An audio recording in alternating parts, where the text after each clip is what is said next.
Praise the lord. మన ప్రభువును రక్షకుడైన యేసుక్రీస్తు నామమున మీ అందరికీ వందనాలండి. ఉదయకాల సమయంలో దేవుడు మిమ్మల్ని సమృద్ధిగా దీవించునగాక. సమస్త ఘనత మహిమ ప్రభావములు మహోన్నతుడైన ఆ యేసయ్యకే కలుగునుగాక. ప్రేమటి వాళ్ళారు బాగున్నారు కదండి. మన క్షేమము, మన సర్వము మనము ఆరాధించే ఆ యేసు ప్రభువే కదండి. దేవుని వాక్యాన్ని మనం చదువుకుందాము. ఉదయకాల సమయంలో డైలీ బ్రెడ్, ఈ డైలీ బ్రెడ్లో దేవుడు మనకిచ్చిన వాక్యాన్ని మనం చదువుకుందాం. యెషయా గ్రంథము 14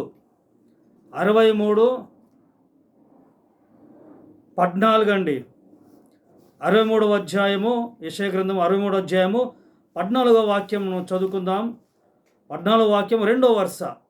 యెహోవా ఆత్మ వారికి విశ్రాంతి కలగజేసెను. ప్రైజ్ ద లార్డ్, హల్లెలూయా.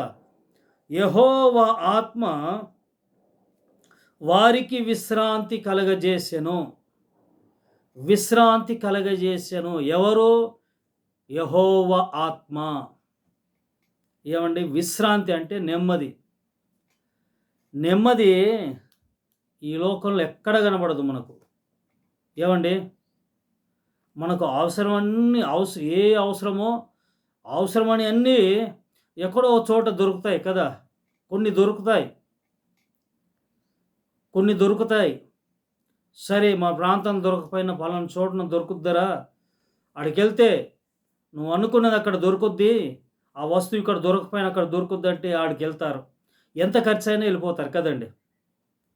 అన్నీ దొరుకుతున్నాయి లోకంలో, అన్నీ ఉన్నాయి కానీ నెమ్మది దొరకట్లేదు. నెమ్మది దొరికే షాపే కానీ, షాపింగ్ మాలే కానీ, కొట్టే కానీ ఎక్కడైనా ఉందా?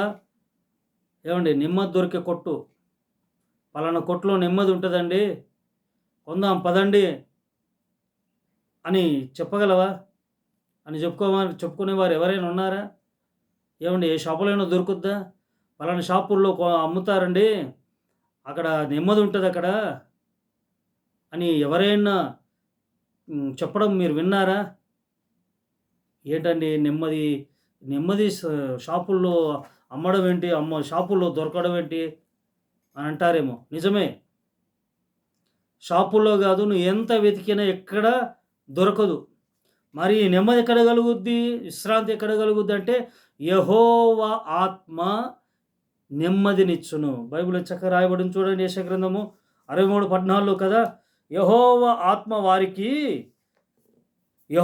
ఆత్మ వారికి విశ్రాంతి కలగజేసెను. యెహోషువ గ్రంథము 23:1 అండి. యెహోషువ గ్రంథము 23:1.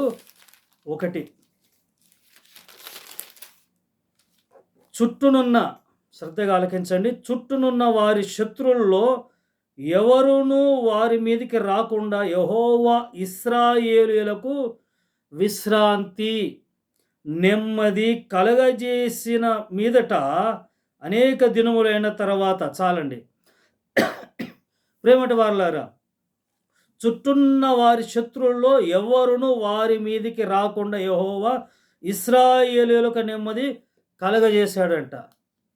ఏమండి, అప్పటికే ఈ యెహోషువ ఏం చేశాడంటే స్వాస్థ్యాలు పంచుకుంటూ వచ్చాడు కదండి. పంచుతూ వచ్చాడు. అక్కడ మనం కనబడదు. ముందు అధ్యాయాలు చదువుతూ ఉంటే యోర్దాను అవతల, యోర్దాను యువతల ఉన్న భాగాలను, అలాగే ఈ కొన్ని ప్రాంతాలను కొన్ని గోత్రాలకు పంచిపెట్టినట్టుగా అక్కడ మనం చూస్తూ ఉంటాం. ప్రియమైన దేవుళ్ళారా, అయితే ఇక్కడ ఎవరున్నారు? శత్రువులు ఉన్నారంట. ఎవరు ఆ శత్రువులు అంటే మోయాబు రాజు ఉన్నాడు, అమోరీలు, కనానీయులు, వీరు మెయిన్ శత్రువులు. వీళ్ళు వాళ్ళు రావట్లేదంట యుద్ధానికి. ఏమండి, యుద్ధం ఉంటే నెమ్మది ఉంటుందండి? చెప్పాలి. యుద్ధం ఉంటే నెమ్మది ఉంటుందండి? ఉండదు. అయితే ఇక్కడ యుద్ధాలు లేవు. యుద్ధాలు రాకపోవడానికి కారణం ఏంటంటే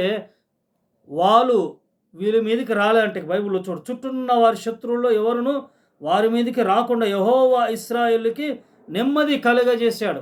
ఏం కలుగజేశాడండి? నెమ్మది కలుగజేశాడు. దేవుడు రానివ్వలేదు. ఆపు చేసేసాడు శత్రువులు రాకుండా. శత్రువులు రావట్లేదు. శత్రువులు యుద్ధం చేయడము ఇశ్రాయేలుతో, ఏమండి ఈ ప్రజలతో యుద్ధం చేయడము మానుకున్నారు. ఏ శత్రువులు రావట్లేదు. ఆ శత్రువులు ముఖ్యమైన వారు ఎవరు అంటే కనానీయులు, అమోరీయులు, మోయాబు రాజు. వీళ్ళందరూ శత్రువులే, కానీ యుద్ధానికి రాలే. దేవుడు వారికి నెమ్మది విశ్రాంతిని ఇచ్చాడు. ప్రియమైన దేవులారా, ఉదయకాల సమయంలో యెహోవా ఆత్మ వారికి విశ్రాంతిని కలగజేసింది. దేవుని ఆత్మయే విశ్రాంతిని కలగజేస్తుంది, నెమ్మది కలగజేస్తుంది. దేవుని ఆత్మ తప్పించి ఎక్కడ ఎవ్వరు కూడా విశ్రాంతిని ఇవ్వరు. ఇంకో మాట చదివి నేను ముగిస్తానండి. మత్తయి సువార్త 11వ అధ్యాయము 28లో ఉంటుంది.